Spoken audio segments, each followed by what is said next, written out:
Hi, and good morning, everyone. Welcome to our webinar, How to Write a Powerful Business Plan.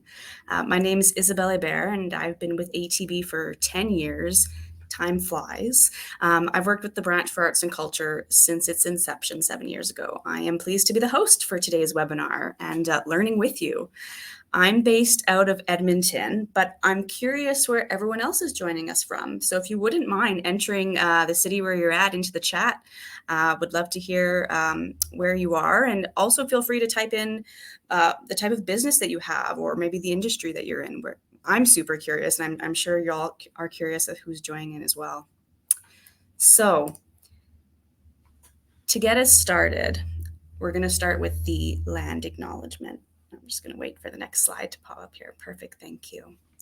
So I'm in Treaty 6, but we acknowledge that the land on which we gather is the traditional territory of the Treaty 6, 7, and 8 nations of Alberta, and acknowledge Treaty 4 and 10. We acknowledge the ancestral territory of the Cree, the Dene, the Blackfoot, and the Stoney Nakoda, the Saulteaux, the Ojibwe, the Tsuut'ina, the 8 Métis settlements, and the homeland of the Métis Nation. We acknowledge that the original signatories of these treaties agreed to its terms so our peoples could create a relationship and move forward together in a peaceful way. You know, I'm going through a journey myself, as many of us are, learning more about our history, the history of this land. The last month or so, I've actually taken on a new challenge for myself, and I'm starting to learn a bit of the Cree language. And I just wanted to share a little tidbit. The last few days, I've been learning some animal words, and I found it really fascinating. So the word for moose, it has moose within the Cree word, but the word deer also has that same moose word within it. So I just find that very interesting because I think the Indigenous peoples and their language really speak to some of the synergy between the land, between the animals. And that's just one really small example that I noticed recently, that so often we look at deer and moose, and yes, there's a lot of similarity, but in the Indigenous language, it really calls on that. And I really think that's beautiful. So just wanted to share that. Okay, so now it's my pleasure to introduce you to our two fabulous presenters today. Bontu Galata is an entrepreneur strategist at ATB Financial, dedicated to supporting entrepreneurs in Alberta. Her role involves businesses through challenges and building strong relationships in the startup ecosystem. Bontu holds a bachelor's degree in marketing and international business and recently completed an MBA in entrepreneurship and innovation. She's passionate about social enterprises that address social and environmental challenges. Originally from Oromia, Ethiopia, Bontu maintains a strong connection to her roots and integrates it into her daily life. She is a social entrepreneur herself and leads Sayu Innovation, a startup focusing on rural African community development through a diaspora, I think I'm saying that wrong, engagement. You're going to have to help me with that one, Bontu. That's correct. No, you got it right. Great. And next we got Cliff Turner. He's been a part of the small business ecosystem since 2005. He has founded and operated 2 business ventures, helped design and operate a medical supply mission effort in Eastern Europe, and worked with National Small Business Advocacy Group to support Canadian small businesses. Now as an entrepreneur strategist for ATB Financial, Cliff functions as a thinking partner, guide, and connection to resources for small businesses. With a strategic and creative approach, he helps entrepreneurs deal with the challenges their businesses must face and the opportunities before them. So today we are chatting all about how to write a powerful business plan. Whether you are solidifying your business idea, beginning the startup phase, or taking your existing business to the next levels, your business plan will be a key factor as you move forward.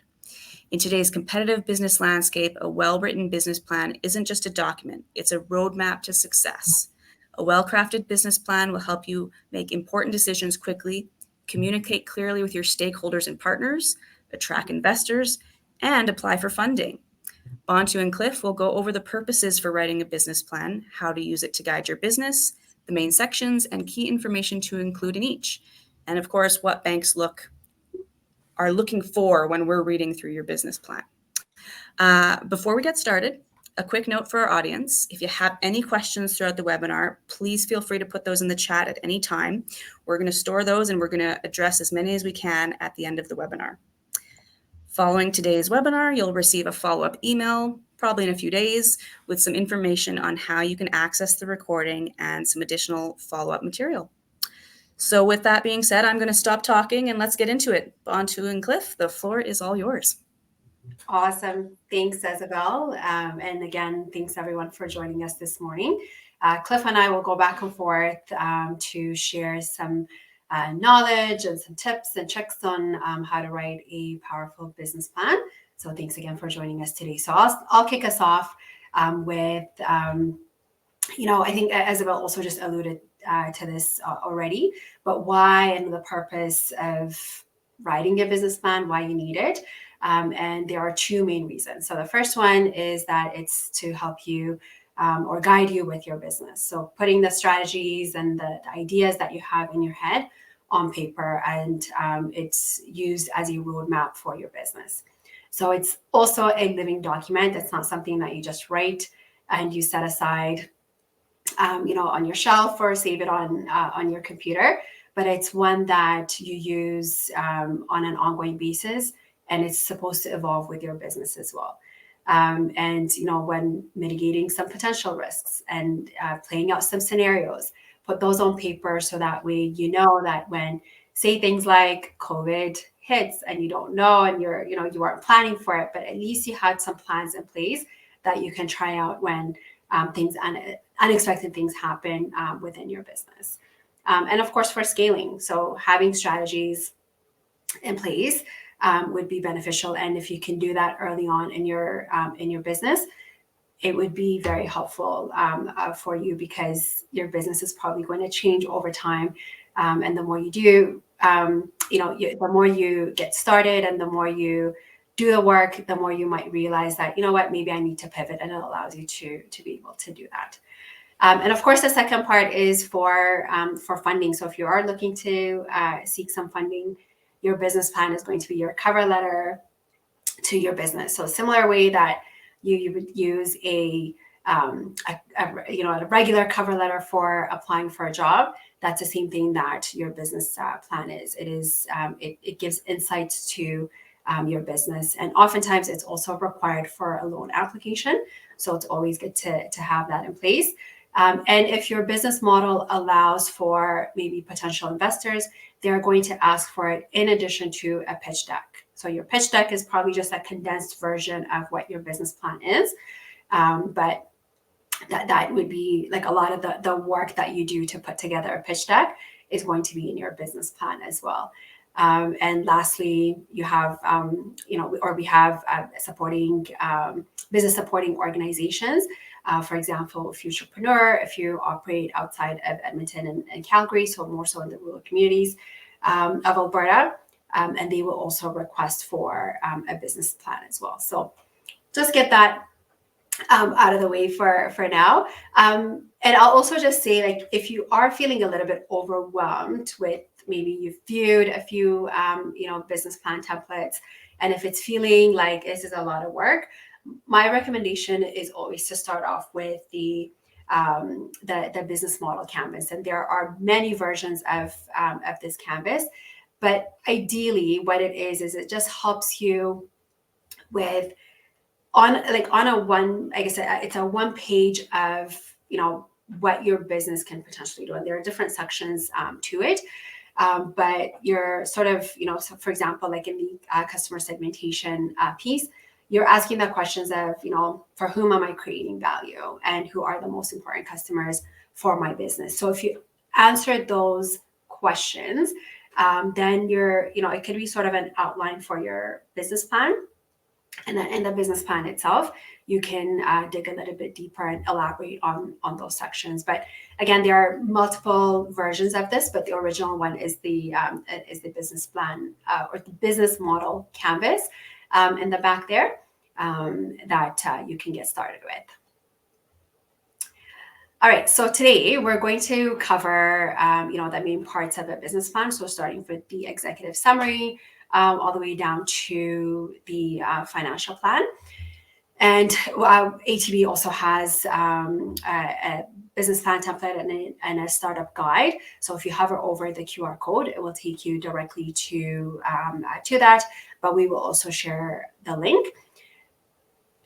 We'll probably go back and forth in saying this, but it's just a template, so it doesn't have to be this format that you use. There are multiple versions of a business plan template, but try out a few different ones and see which one works. Maybe if if a heading is not available in one, you're more than welcome to include it. But what we're going to cover today is just probably the most important ones that each and every single business plan should have. And Cliff will kick us off with the executive summary, and I'll come back and talk about the market research in a little while. Thanks, Bantu. So yeah, let's dig into the actual sections of the business plan here. And as Bantu mentioned, the template that you can see through that QR code, it goes in a specific order that we recommend, but as she said, there's lots of different templates out there. You can choose what works for you. But one thing that you'll find that's very common with all of the templates is they all begin with an executive summary. This is basically where you're going to take everything in your business plan and put it together into one easily consumable piece. So I really recommend that you actually write this last once you've finished everything else in your business plan, because you're basically going to be taking all the key points, putting little summaries into one space. So some of the main things that you want to make sure you cover in this executive summary are a general business concept, so people can understand what you're doing, your financial projections, so just the key points of it. Bantu will be talking to you about the financial projections later on in much more detail, but here in the executive summary, just some key summaries of what you think your profitability is going to be like, your general expenses, things like this. You're also going to want to look through your current position. So where are you at today and what's making this business plan necessary to move forward? And also your future outlook. Where would you like this business to go? The way I like to look at it is almost like a newspaper article. You know, on the screen there, you see that one example. The headline is "The Martians Have Come at Last." But the lead, what the journalists call, is that first paragraph. And that's what your executive summary basically is. In a magazine article or a newspaper article, the lead is basically there to give you a summary and the good pieces of an article to help you want to read the rest, kind of encourage you to dig deeper. And that's exactly what your executive summary does. Give us the main pieces. So in 1 or 2 pages, we can have a really good idea of what you've got going on, and then we can dig into the details further in your plan. Now, that's what makes this section kind of tough to write, because if you're doing it last, you've gone through and you've piled all sorts of information together. You've done tons of research, and now you have to select what parts are going to be left to the side and what parts you're going to highlight. That can be pretty difficult. So what I typically recommend here is try to write it with the view of you just need to explain it quickly to somebody. Not so quickly like an elevator pitch, but you've got maybe 15 minutes to explain your business and its future to someone. What would you highlight? What would you bring up? And a good way to test that is to, once you've written the executive summary, give it just yet, not with the rest of your business plan, to somebody else who's probably outside of your industry even, and just have them read it and then try to explain your business back to you. If they give you a pretty good general summary of what you're trying to accomplish back to you, that probably means you've got a decent executive summary that you can move forward with there. Now, as Bantu said earlier, business plans should be a living document. This isn't something you just write and hand to a bank or someone who you're applying to a grant with and forget about it. This should be something that goes with you through your business as it grows. And the executive summary is no different than that. The way that it can be valuable to you in the future as you move ahead is that once you've written it, you now have a fairly concise description of your business in your head. And you can go back and update that maybe every year or something like this. Because once in a while, you'll get in those positions where you do have a little bit of time to explain your business in some detail to someone. And if you know your executive summary and you've spent some time on it, you now have that as ammunition. You can use it to explain your business concisely to people who need to hear about it. So like I say, first piece that you need to read when you're reading a business plan, but last piece that you'll end up writing. With that in mind, let's dig into the next section, which is the company profile. Now with this one, you're going to get into kind of describing the why behind a business and where it's going to go. So you want to start out with your founding story. How did this company come to be? Tell us about the idea and how you got it and what made you see that there's a need for it. And then what steps have you gone through so far to get to where you are today? Give us that history, give us that context. But the next part, I believe, is one of the most important parts of a business plan, writing your mission statement and your vision statement.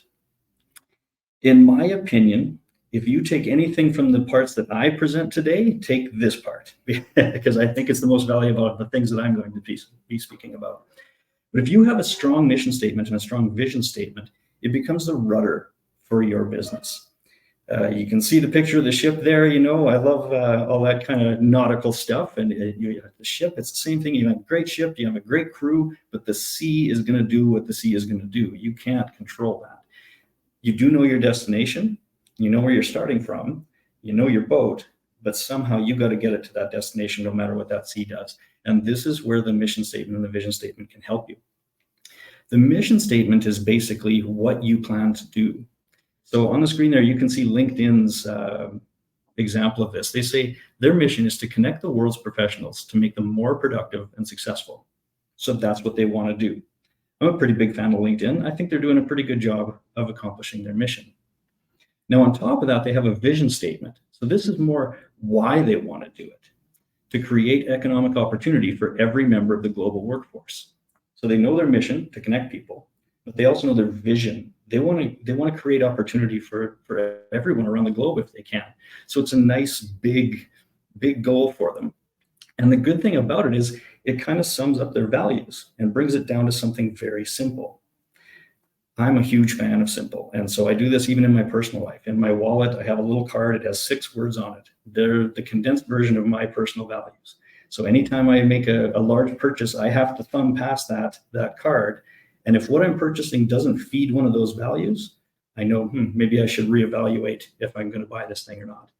It's also good for if I'm struggling. Say I'm having a rough week, I might think, well, what value in here am I not addressing? What am I not honoring? And it helps me to think, how can I get back on track with that? Your mission statement and your vision statement do the exact same thing for your company.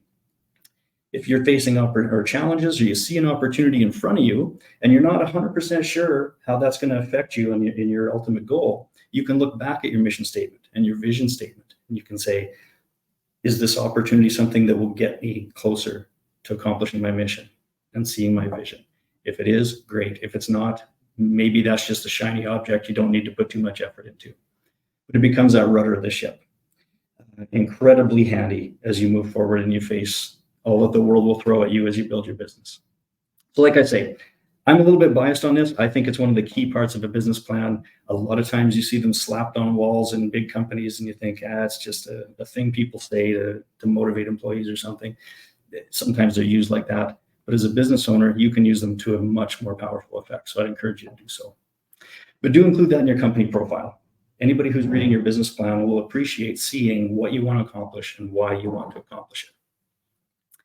The next section is a little bit more on the nuts and bolts sides. You want to get into describing your products and your services. So this one is a little bit self-explanatory, right? You want to go through and you want to list your main products and your main services. Now, of course, if you're a retail store or something like this, you're going to have hundreds of things that you're offering. You're not going to list every single one of them out. Probably generalize a little bit. But for the most part, you want us to be able to see, here's the core things that we're going to be offering. And around that core, what are some of the secondary products and services that might tie into it? And how do they relate to each other? Also in that section, you're going to want to explore why you're offering them. So basically the customer benefits. What problem does your product or your service solve for your customers? What value do these things bring to their life? Why would they want them? How does your customers measure that value? What are they going to see out of it? What experience can your customers get from your product or service? So in this section, you want to have that list and you'll want to show why each one is important and how it's going to bring value to your customers, because that's when you know you'll be able to actually make a business out of it. Now, this part is good, I think, as an exercise to kind of see it through the eyes of yourself speaking to a customer. How would you explain what you offer and why it should be important to them? Picture that for yourself, talk through it, type through it, whatever you have to do, and then create this section out of that information once you've brainstormed it. Talk to people about your products and services. Ask them their opinions. Why would they want to put that in here? Bantu's going to be speaking a lot more detail about that kind of thing in our market research section, but it does play in here as well, because we want to understand why that product or service is something viable to offer. Now, the one good thing about this too, as being a living document, the business plan, the products and services section can be very valuable to in the future too, because you might outline things the way you think that they are right now as you're getting started up. And then maybe 6 months or 9 months down the road, you can take a look back and go, are the products and services that I defined as my core, are they actually acting as my core, or is one of my secondary ones maybe taken over as the champion? Take a look at it, evaluate it. Did things go according to your plan? If not, should you be adjusting these kinds of things? Are you getting different responses from customers than you thought about these products and services? Maybe some adjustment is needed. So see it as another part of a living document where you can check back and make adjustments. I mentioned market research. Bantu is going to talk us through that, so I'll throw it back there. Awesome. Thanks, Cliff. All right. So with market research, and I do see this comment from Glenn, so I just want to address that. I know we're going to do questions at the end, but I think Glenn makes a really good point around, coming up with a targeted product/offer that addresses pain points is where I'm getting stuck. And that often is, I think that's very real for a lot of startups. I think not just for you, but I think that's where, your market research actually becomes very important. So where you're looking at sort of the industry, analysis, taking a look at what is this product, what problem are you solving, what is, your competitor doing in this space, and understanding the problem that you're solving, and also maybe noticing some of the gaps that occur in your space becomes very important, because then now you're going to target it towards your solution and what you're able to provide. So I think that's a very valid point, and one that I just didn't want to skip over, because it is very true for many entrepreneurs and many startups. But we can come back to it later on as well at the end of our presentation. But yeah, so with the market research, there's a company called Ibis World, and we have access to it. Business Link has access to it. I think many financial institutions and service providers have access to it. And what it does, or what they do, is they provide a macro level overview of the industry that you are operating in. So, go out and request for those documents. Because it will really help you in understanding the industry that you're going to be operating in. And because at this stage, what you're really trying to understand is, the market dynamic, your customer preference, and as well as your competitive landscape as well. And so with that, you'll also have, a better understanding of your target market. So you can do, primary market research yourself. You can go out and ask your potential customers, or if you have an existing business, your existing customers, on what's working for them, what's not, what the gaps are, in order to better understand your market. But also getting that larger overview is also beneficial for you as well. And one of the ways that you can do that is through understanding the demographic and the psychographics. Demographic meaning age, income, gender, and so on. And psychographics are interests, values, and lifestyles. And you can actually create personas of your potential clients.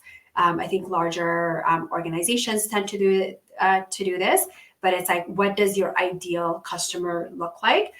Say, for example, if you're opening a sneaker store or shop, and you don't know anything about sneakers, then it makes it very difficult for your customers to come to you and shop at your store, because what a sneakerhead per se would like is they know they're looking for rare sneakers. They're probably looking for limited edition. They know the history of what it is that they're looking for.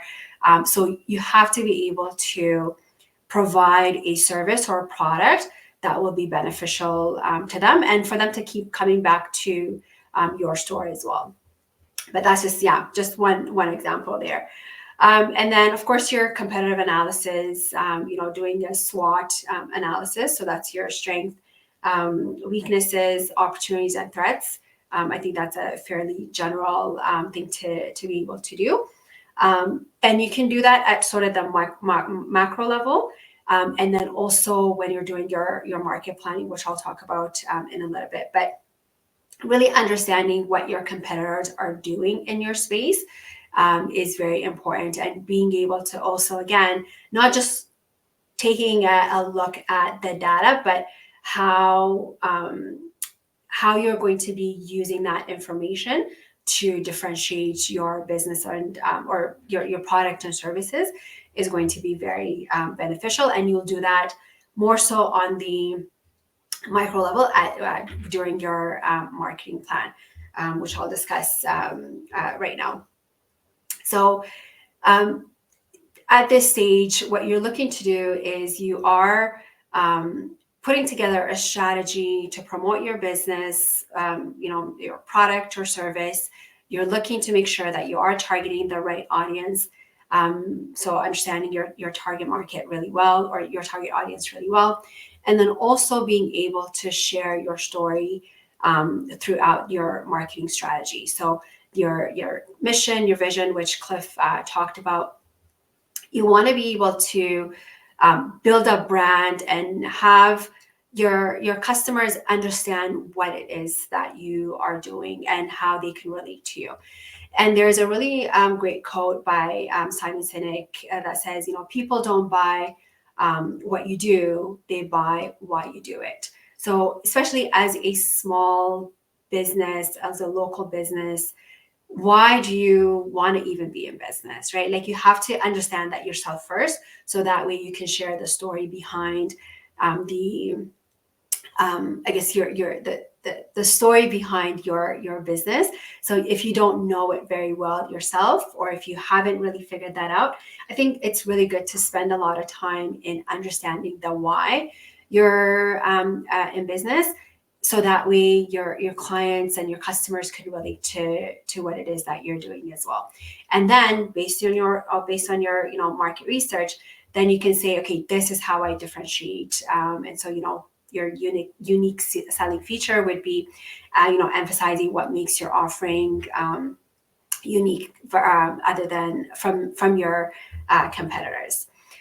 And within this context as well, you want to make sure that you've got a really great marketing strategy or pricing strategy in place as well.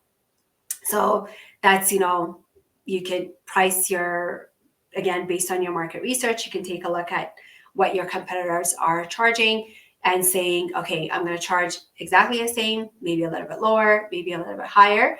But you have to be able to also explain the rationale behind it. What makes your product maybe a little bit more higher than your competitors, and why should, as a customer, why should I pay more? So I need to know sort of the whys, and it'll be good to do that in your business plan. And then within, I guess, once you sort of have those things in place, then you can also take a look at your promotional strategy. So that's your advertisements, but also your story. I think that's something that you also have to consider. So there's the product and the service, and then also the story of your business and the brand that you want to present, and you want people to have some sort of brand loyalty with. So being able to know what mediums and what message you want to send out is really important, and you would do that in the marketing plan. And with every plan, you want to make sure that you do have a defined short-term and long-term measurements or goals, including your KPIs. So that's your key performance indicators, but just a measurement of, what are you measuring? So if you're starting out and if you're very new to your business, maybe it's saying, I want to get my first client in the next 3 months. So that could be a measurement, but at least have something there, so that way you're working towards it and you can say, okay, this is what success looks like. And success is going to look very different for every business, for every individual. I think we know this really well, but it's always good to have some sort of measurement to be able to know how well you're doing and what you need to work on, where you need to pivot. So having those measurements in place are really beneficial. And then I'll pass it over to Cliff to talk about our operating plan. Yeah, thanks again, Bantu. So yeah, the next section that you run into in our template is the operating plan. So this is where you actually get into the nuts and bolts of how your business works. So the nitty gritty information here. So in essence, what it wants to cover is everything from the point of how do you get the materials that you might need from your suppliers, the raw materials, and what does it look like, that process, everything in between to get into the hands of your customers. And what does that look like? How does it all work together?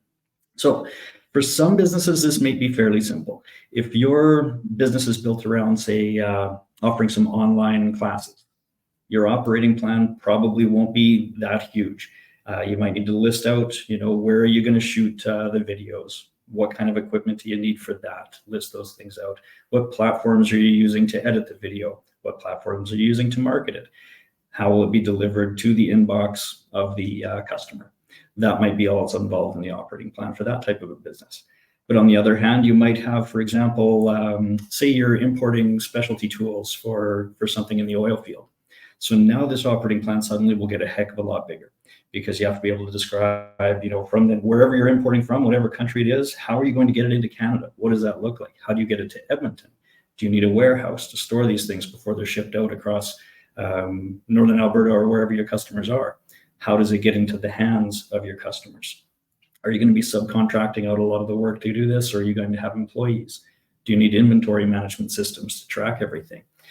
So this section, depending on your business, could be very different, very industry specific. But the idea is just make sure that the key systems are in place. And the rule of thumb, I guess, that you can use for this is if you handed somebody else your operating plan that was somewhat familiar with your industry, would they understand the steps needed to deliver the product to the end user? Is it that understandable? Another tip for this is try to avoid industry jargon. That's one thing that we see as a lender when we see business plans, is a lot of times people really dive into the industry jargon in this section and technical terms. But keep in mind, your business plan for you, that's fine. You understand what all those words mean, what all those terms mean. But anybody outside of your industry might not understand it that well. And it just makes it hard to understand what's going on, and therefore hard to trust in the process. So if you can take out industry jargon, and if you have to use technical terms, define them really well. So that way, whoever's reading it will be able to understand exactly what you're talking about. So in essence, as I mentioned before, being a living document, this operating plan is also incredibly valuable. It describes how you're going to do everything so that a lender or somebody with a grant can understand it. But more importantly, it's there for you to check in on 6 months, a year down the road, whatever. You might run into a problem with your logistics or with your supplier or something like this, and things change a little bit. This is the part of your plan you can go back to and go, okay, here's how I had it laid out. What changed? What's the piece that's now broken or bent that I need to repair? And how can I best go about that? It's also great if you're looking to grow or to scale, because you can look at your operating plan and go, okay, if I add a new location in another province, what part of this plan now needs to change? What part of this is not going to fulfill what that new location is going to need? So it becomes a part of that living document that grows with you, and you can use as a tool so you don't have to rethink everything every time that there's a change. Very similar to that is the next section, the leadership team. So instead of the nuts and bolts, this is the people.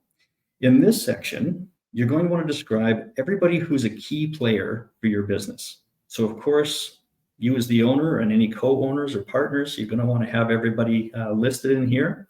And you're going to really want to highlight the skills and the assets that they're bringing to the table with this business. This will relate back to the SWOT analysis that Bantu mentioned. It's where you have your strengths, your weaknesses, your opportunities, and your threats laid out. What strengths is your leadership team bringing to the table? What threats are they helping to address? And it will really start to tie that together. Who do we have? What do we have covered? Do we need someone else to cover over something that we're missing? You're also going to want to list any key employees here. So they might not be in the ownership team. They might not even be in the leadership team, but maybe they're a key employee. So say it's a business where you're installing furnaces or something like this, and you need an installer.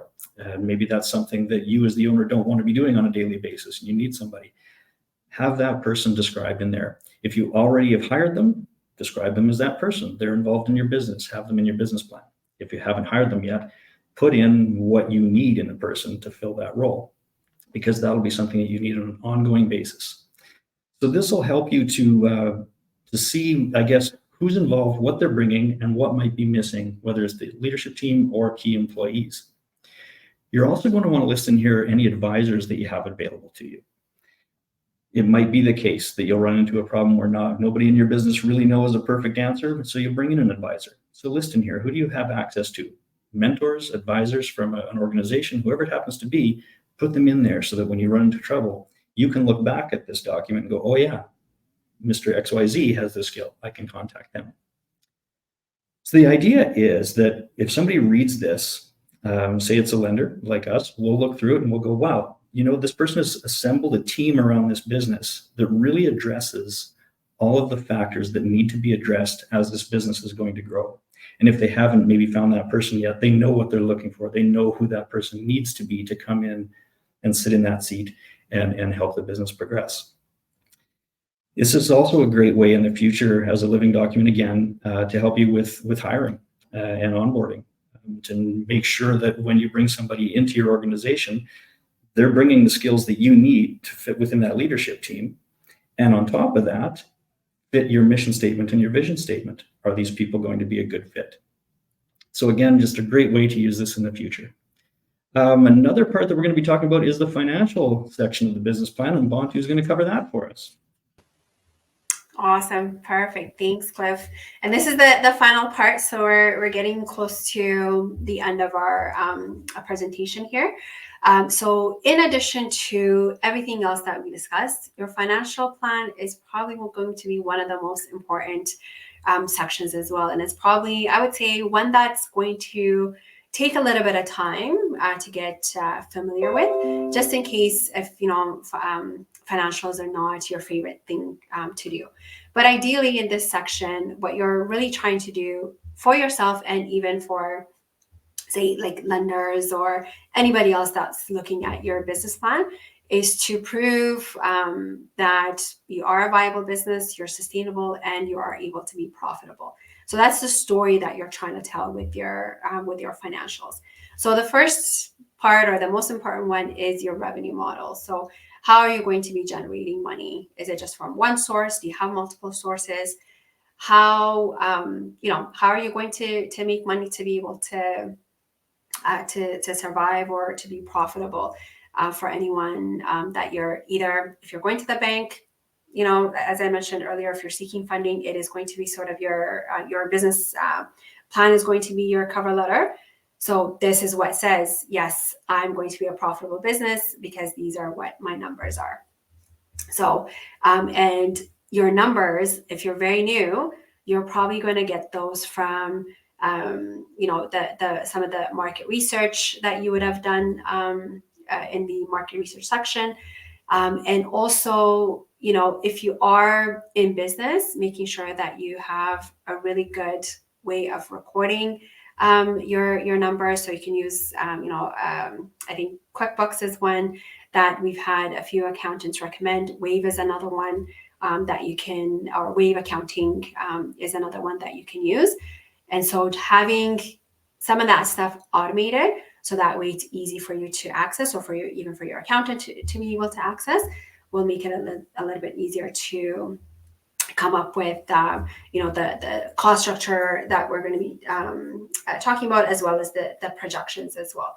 So with the cost structure, it's really understanding your fixed and variable incomes, or costs, and knowing what your break-even point is. So if you are, again, if you're starting out, if you can do this early on in your business as to how much it's going to cost you to provide a service or a product, then it makes it a little bit easier to do the financial projections, because you can base it on, okay, if in year one I do X, then for year two, I could potentially look at, again, based on the research that I've done, I can potentially increase by 2X or 3X or whatever that number is. So very important to understand your numbers and your financials. And projections are ones that, you don't have to do it from scratch. There are tons of templates that are available. ATB has templates available. There's, again, if you probably search, just do a Google search, there are multiple templates that are available. And it's one that you shouldn't feel intimidated by. Test out a few different ones, see which one works. And also, just Google like sections and just ask if there may be a calculation that you don't really understand that is on, say, like a cash flow statement. Just look it up and search it as to what that means, so that way you can do it section by section. Like, this is not something that you should be doing in one sitting. This should be something that, it takes you a little bit more time, and it should as well, because it does require a little bit of research and a little bit of understanding the industry and the business that you want to be able to operate in. But ideally, you would want to be able to create some of your projections between 3 to 5 years if you are considering lending as well, or funding for your business. And I actually did reach out to some of our lenders to ask, if, or as a business owner, when you're looking at a business loan application, what are the things that you would look at? And the things that they shared were, anything less than 100,000, yes, a business plan is required, but it's mostly your personal financial statements, or your T1 generals, your NOA. So similar to getting a personal line of credit or a personal loan, that's going to be the focus. So yes, a business plan is required, but you are going to be that personal guarantee. So it's going to be based on a lot of it is going to be based on your personal finances.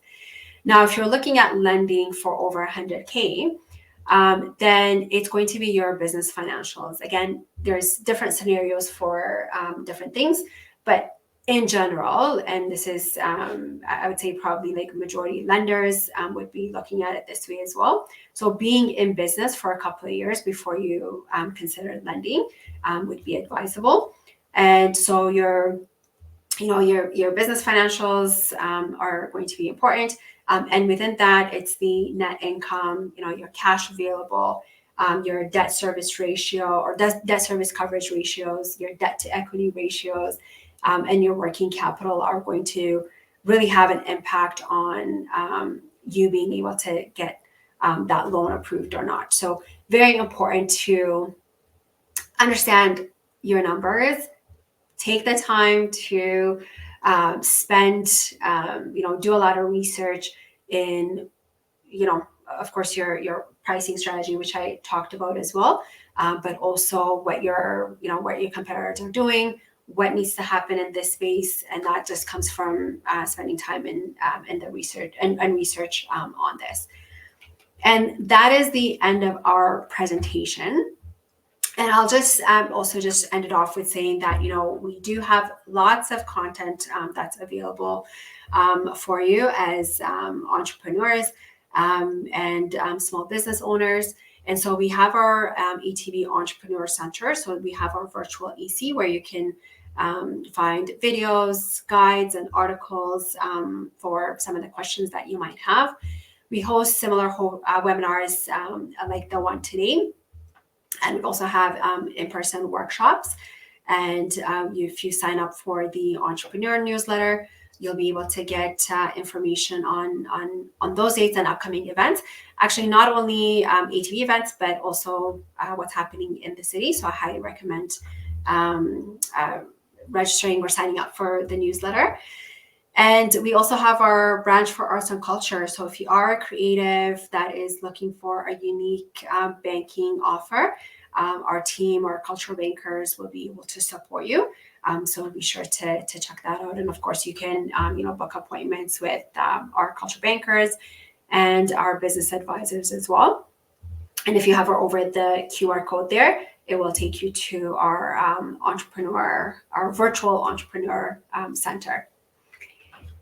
And of course, if you want to connect with either myself or Cliff, this is the QR codes are for our LinkedIn, but we've got our email in there as well. So feel free to send us a note. And there was a question, actually, Matt, that asked around if the market research data can be available. Reach out. You can email one of us, and we'll be able to provide you that industry research and even talk through your business plan and how we can support. So, yeah, thanks so much for having us. Amazing. I'm always so fascinated that I learn something new every time, right? Like, I know about business plans. I've read a few, but so thank you so much, both of you. Fantastic job. Great overview. We have a few questions that we've tucked away here, but we have time for more. So if anyone who's watching has a lingering question, please throw it in the chat and we should be able to get to it. I thought we could start off with Joanna's question. When should I start writing my business plan? Today. I would say start it early. I think even before you start your business. I love this analogy of just the business plan being a cover letter for your business. You don't get the job and then write the cover letter. You do it before, so that way there is the potential of, okay, if I hire this person, this is what they can do at my business or my company. So similar concepts. So have that mindset, do the research. The earlier that you know and understand your industry and the space that you want to operate in, the better off that you are, and the more, I think, successful that you're going to be. So start it as early as you possibly can.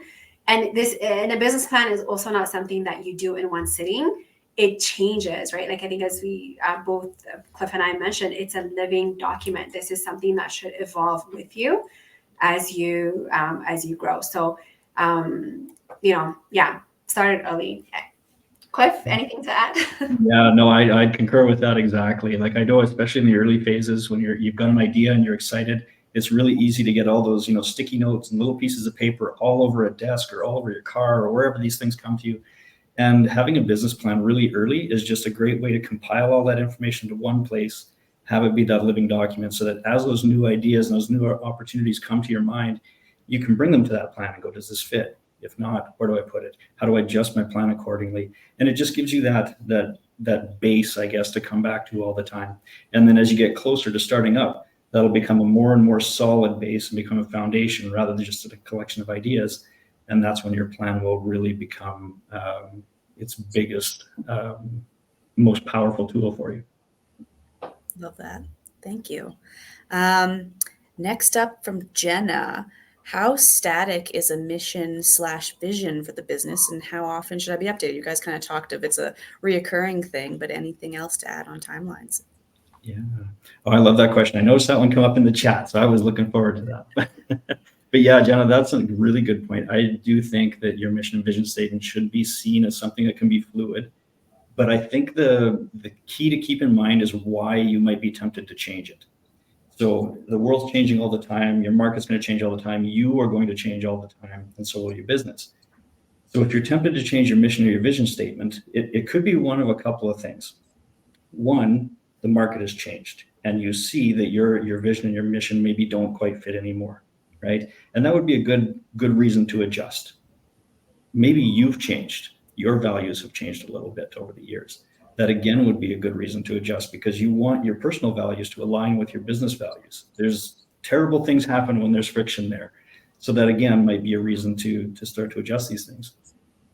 The reasons that might not be such a great reason to adjust is fear or shiny objects, I guess is the way I put that. So if there's something that's going on out there that you're just kind of scared to face, and you think, if I change my course a little bit, I won't have to deal with that, that's probably not a great reason to change your mission or your vision, because now you're probably going to be compromising a value somewhere. And again, the shiny object syndrome, I think most entrepreneurs, myself included, fall into this trap all the time. You're going, you think it's going great, and then bing, there's something cool over here, whoo, there's something cool over there. And it's really easy to get distracted. Oh, if I change my mission a little bit, I can go after that shiny object. But if it wasn't in alignment in the first place, then really should you be changing your way just to go after a shiny object? So that would be my advice. Keep it fluid, but keep in mind why you might be tempted to change it. Bantu, would you like to add to that? Yeah, I would agree. I think that's a really good just good advice. Yeah, I think it's why. Yeah, like understanding your why is going to be very important. So why would you need to change it? You know, that's a question. I think that's a personal question to ask. But really, yeah, I think I don't have anything else to add. I think Cliff covered it all. You said it perfect, Cliff. She's speechless.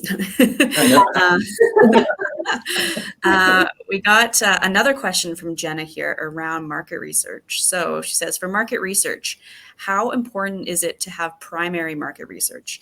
My industry is pretty well established and more traditional, daycare. So is there a lot of existing data that she can see? Yeah, I would say, you know, I think it's just good practice to know, to put a pulse on maybe what's changing. But if it is, you know, fairly established, it's wanting to, like, what location that you choose to be, maybe you want to open up a second location. So understanding the demographics of that area, right? It's going to be very specific to the neighborhood that you want to go into, and just things like that. So always get to be able to have a pulse on at the micro level to know for scaling your business if it's already established. But also maybe there are new things. I don't know much about daycare, so I can't speak to it, but there might be like new ways of educating kids. So maybe that's something that you want to implement into your business. So knowing what's going on in the market is always beneficial. Yeah, I totally agree with that. I think the primary market research, it can really come into play, especially like you say, if you're in an industry that it's well established, there's lots of statistics. Your secondary research will give you a lot of information, but it won't be able to get into those nuances in your community or in your market area. And you might have all that in your head, which is fine if it's just for you, right? Like you understand those nuances. But if you're going to be applying for financing or for a grant or something like this, it's good to be able to communicate that. So just as an example, maybe there's 5 or 6 other daycares in your area, but you know that 2 of them are owned by the same person, and that person's thinking about retiring, and they're looking at succession planning, and they're not sure how they're going to handle it. That's incredibly valuable information that secondary market research won't give you, but you have access to. If you're going to be presenting this to somebody who doesn't know that, that's a great thing to have in your business plan. Great, thanks for that. Some of you might have noticed in the chat, there was a comment around generating business plans with AI. And Dale is curious what the 2 of you think of that. I'm also very curious. I love ChatGPT. Like, I am a fan. I know there's like negative sides to it as well. But I think it's changing the way we do work. It's changing the way we write. And I think you can use it as sort of as almost as an assistant.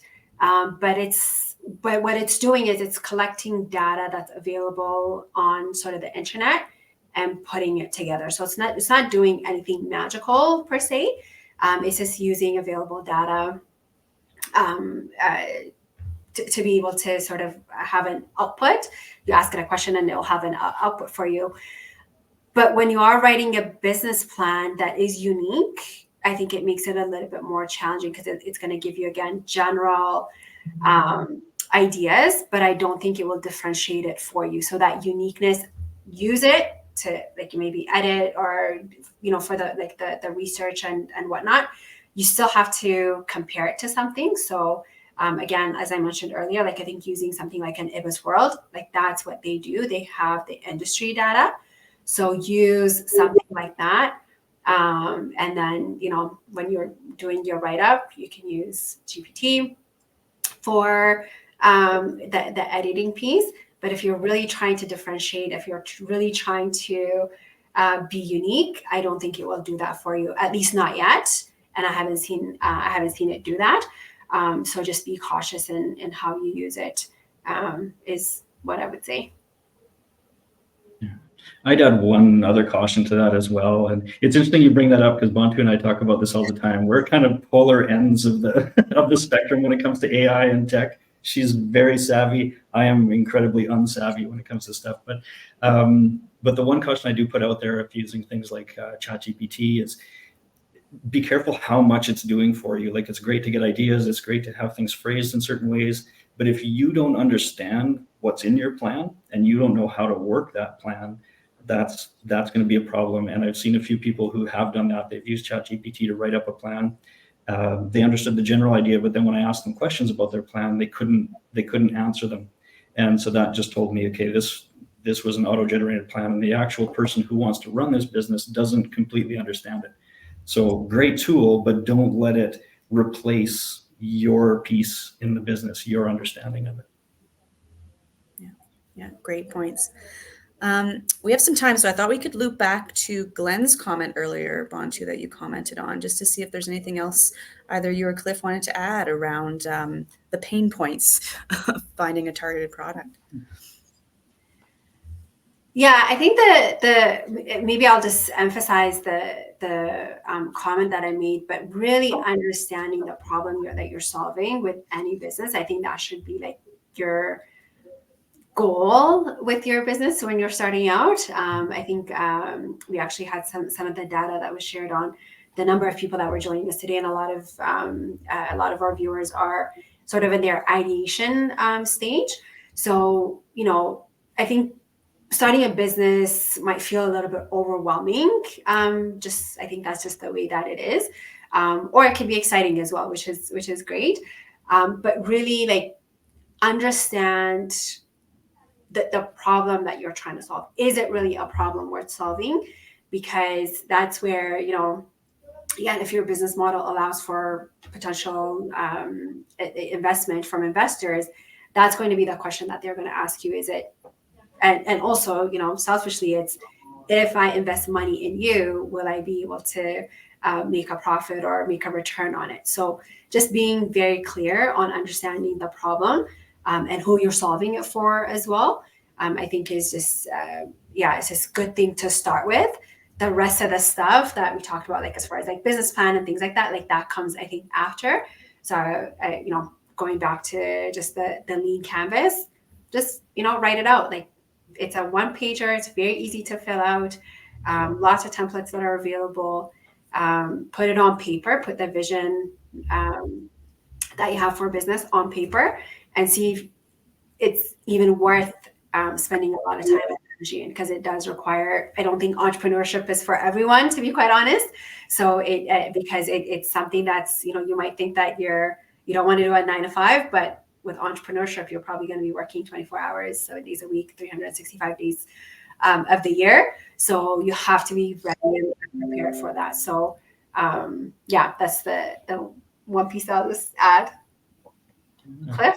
Yeah, like Glenn, I know your pain there, right? Like, and I don't know your industry though, but like really generally speaking, the businesses that get somewhere, they either are introducing something new to a market that is unique from the other offerings that are there, or they're taking something that's already existing, but they're taking it to an underserved market where people just can't get at it. And I don't know, again, I don't know your industry, so I don't know where you'd fit there. But in either case, it's really about doing that primary market research that we talked about earlier, with that earlier question, talking to the people who may be a potential market for you, and really learning, what is the pain point? Is it just that they can't get something that already exists, or do they need something new? And then trying to match with that. I know that's an incredibly generalized statement, but I think that's kind of the rule of thumb in the end, is talk to people and figure out where you fit on that one of those two ends. Awesome. Thanks to you both. We got through all the questions. Party. No. Thanks everyone for your participation. We had some great questions, some great comments in the chat. Thank you so much for attending. My colleague Laura is posting a link to our feedback survey in the chat. We'd really appreciate it if you took a minute to respond and before you move on to the next part of your day. It really helps give us an idea of what you thought of today's session and any ideas you might have for future webinars. So remember to keep an eye out for that email we're going to be sending out in a few days. It's going to include the recordings, some follow-up material, and registration links for some of our upcoming events. So a few things we have coming up is for those of you in Edmonton, shout out, we are having an in-person session on January 21st, focused on get a grip on your business this year. Our next virtual webinar is going to be on January 25th with a focus on structuring your company. And for those of you in Calgary, we're having an in-person session on January 30th focused on solutions for the top 5 business tax mistakes. Ooh, that's good. We're also going to be live streaming that one. So for those of you that aren't in Calgary and able to attend in person, we're gonna have that virtual option as well. We're also going to have more tax-focused sessions coming up in February. So make sure to subscribe to our newsletter at a2bentrepreneurscenter.com to stay up to date on all of the events and webinars that we've got going on. We also have some great business articles that we publish there as well. Have a great rest of the day, everyone, and we hope to see you again soon. Bye-bye. Bye, everyone.